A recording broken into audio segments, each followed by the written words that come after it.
The Cedarburg Cultural Center would like to thank Kerry Tharp for being here as the April Artist in Residence. Thank you, Kerry. It's been a great month. Can you start by telling us a little bit about the media that you work in? Yes, I work in mixed media mosaic.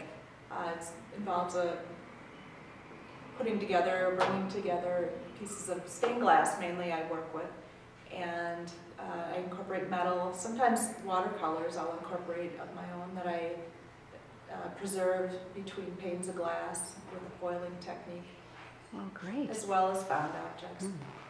So what are your inspirations, and what is it about art that excites you?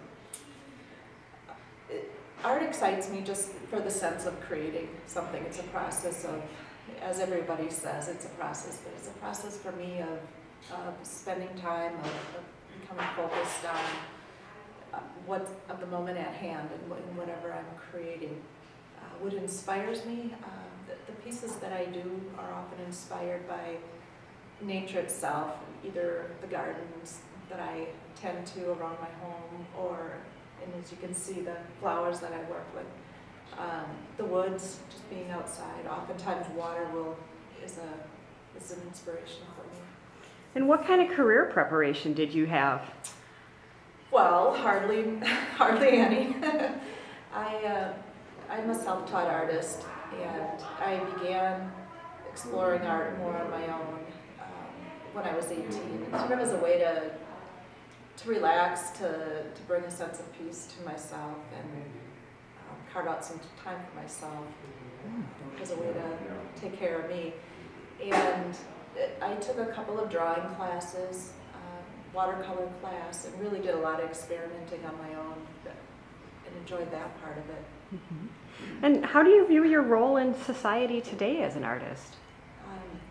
Well, I enjoy creating art, of course, and just if anybody enjoys the art that I create, it makes me happy.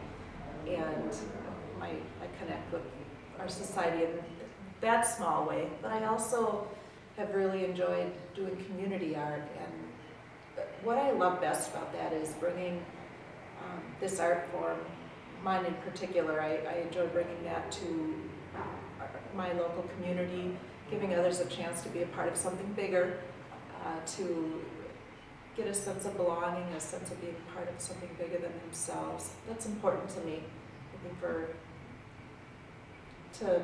to also share that with others. If they can learn the art form and then they enjoy it just as much as I do, that brings me a great deal of satisfaction. So what have been some of your greatest successes along the way? Well, I look at success more as a sense of becoming rather than, a sense of growing rather than being successful. I look at it as moments that I feel successful, moments of successfulness, I guess.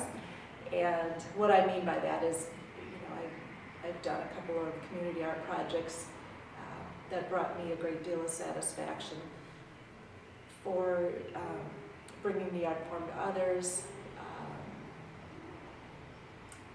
as I talked about earlier. Great. So what are your dreams and plans for the future as it relates to your career in the arts? Well, that's yet to be determined. I would like to do more community art. I teach art right now. I teach art classes. I want to continue with that as well. And it's wide open, and my only goal is to just continue to create art and continue to improve. Maybe explore some other media. I would really like to work in watercolor more. So. Wonderful. Well, thank you again for being here with us this month. Oh, it's been great to have you, Kerry.